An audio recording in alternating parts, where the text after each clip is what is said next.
चला, आज प्राप्त झालेल्या सर्व स्थगन प्रस्तावाच्या सूचना काय? गंभीर विषयाकडे मी आपलं लक्ष वेधू इच्छितो. अध्यक्ष महाराज, आपण या सर्व विधानसभेतल्या कामकाजाचे कस्टोडियन आहात.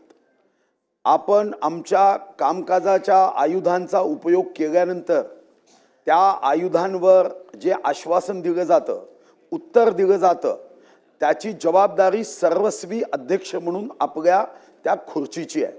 पण अध्यक्ष महाराज, मागील काही महिन्यांपासून एक गोष्ट प्रामुख्याने लक्षात येत आहे की आम्ही आयुधांचा उपयोग करतो.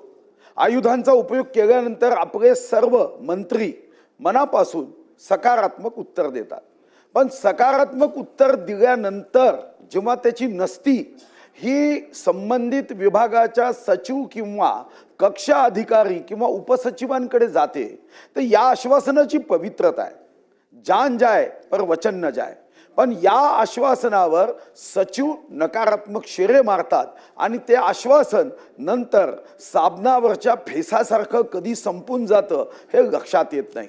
आणि म्हणून पहिली सूचना अध्यक्ष महाराज माझी आपल्याकडून, आम्हाला या दृष्टीने या सर्व आश्वासनाचा सन्मान व्हावा यासाठी हक्कभंग नियम 273 मध्ये आमच्यासाठी सर्वात मोठी एक अट आहे की आम्ही त्या मंत्र्यांविरुद्ध हक्कभंग आणायचा असतो. ते बिचारे भले आदमी, गरीब बिचारे उपाशी पोटी उत्तर देत आहे आणि सचिव आडकाठी आणताय. त्या गरीब बिचाऱ्यांवर आम्ही हक्कभंग आणायचा का? तर आम्हाला आपल्याकडून सुधारणा हवी आहे की आश्वासन जरी मंत्र्यांनी दिलं, होशो हवाशमध्ये दिलं, नशापानी न करता दिलं, तरी अंमलबजावणी सचिवांनी करायची असते. आणि सचिव जर नकारात्मक करत असेल तर त्या सचिवावर हक्कभंग आणता आला पाहिजे. या दृष्टीने ही सुधारणा करावी. दुसरा मुद्दा, मी अध्यक्ष महाराज म्हणजे कोणावर विश्वास ठेवायचा? आता काही तुम्हाला उदाहरणं एक मिनिटात देतोय. 18 जुलै 2025 आम्ही औचित्य मांडलं.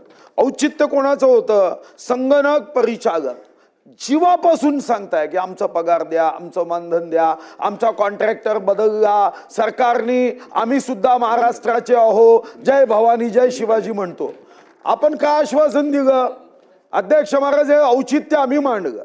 18 जुलै 2025 13:20 अध्यक्षाच्या खुर्चीवर उपाध्यक्ष महोदय होते. त्यांनी आश्वासन दिलं की औचित्याच्या मुद्द्याची उत्तरे किमान 30 दिवसाच्या आत पाठवण्यात यावी. काही अधिकाऱ्यावर आमचा धाक राहिला नाही का? आम्ही काय मातीचे पुतळे आहोत इथं विधानसभेत? अधिकाऱ्यांना इथून आदेश दिल्यावर 30 दिवसात उत्तर द्या. त्यांची हिंमत कशी होते की 30 दिवस झाले? हे 30 दिवस 18 ऑगस्ट 2025 ला झाले.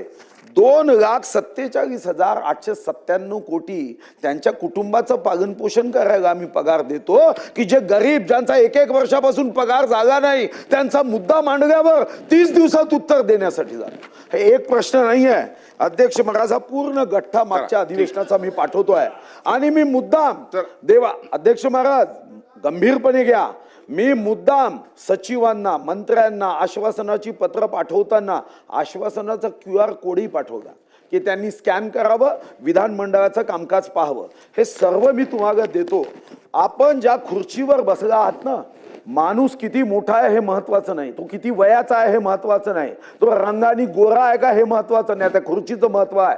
विक्रमादित्याचं सिंहासन सापडलं, गुराखी बसायचा, तो जो असा चंचल गुराखी असायचा तोही न्यायप्रिय व्हायचा. तुम्ही तर हिंगणघाटचे आमदार आहे, तुमच्याकडून अपेक्षा आहे विदर्भाच्या भूमीमध्ये आपण विधानसभा या सर्व आश्वासनाचं जे इथं आश्वासन दिलं नशापानी न करता, हे सर्व तुमच्याकडे पाठवतोय. QR कोड सहित आहे, त्याच्यावर फक्त मोबाईल स्कॅन करा, डोळ्यांनी पहा तुम्ही काय उत्तर दिलंय. पण आम्हाला या सभागृहामध्ये इतके वर्ष आता लाज वाटायला लागली आहे की अधिकाऱ्यांसाठी 11व्यांदा पाठवावं लागते की आमदार आल्यावर जिल्हा अधिकाऱ्यांनी बुडू काढून उभं राहावं.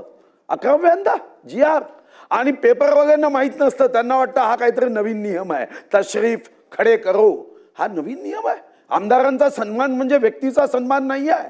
हा आमदारांचा सन्मान म्हणजे 30 लक्ष मतदारांचं प्रतिनिधित्व करणाऱ्या लोकप्रतिनिधीचा सन्मान आहे. आणि प्रशासन जर अशा पद्धतीने आश्वासनाला चाटत नसेल, सचिव निगेटिव्ह करत असेल, हा सर्व गठ्ठा फक्त मागच्या अधिवेशनाचा आहे.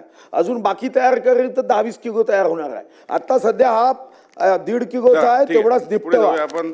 द्या अध्यक्ष द्या. पण हे आयुध ज्या पद्धतीने आयुधाचा अपमान आपण करतोय, 180 भाऊनी मांडलेल्या महाराष्ट्र विधानसभा नियमाचा अपमान होतोय. सुधीर भाऊनी मी आपल्याला विनंती करतोय, वाचा. तुम्हाला जेव्हा शिल्लक जेवताना वेळ मिळेल तेव्हा QR कोड पहा आणि आश्वासनं सचिव कसे थांबवतात हो. एवढी ताकद कशी आहे सचिवांची, मंत्र्यांपेक्षा मोठी आहे का? तुम्ही याचं उत्तर द्या. सुधीर भाऊ मुनगंटीवार यांनी मांडलेल्या विषयाची शासनाने दखल घ्यावी.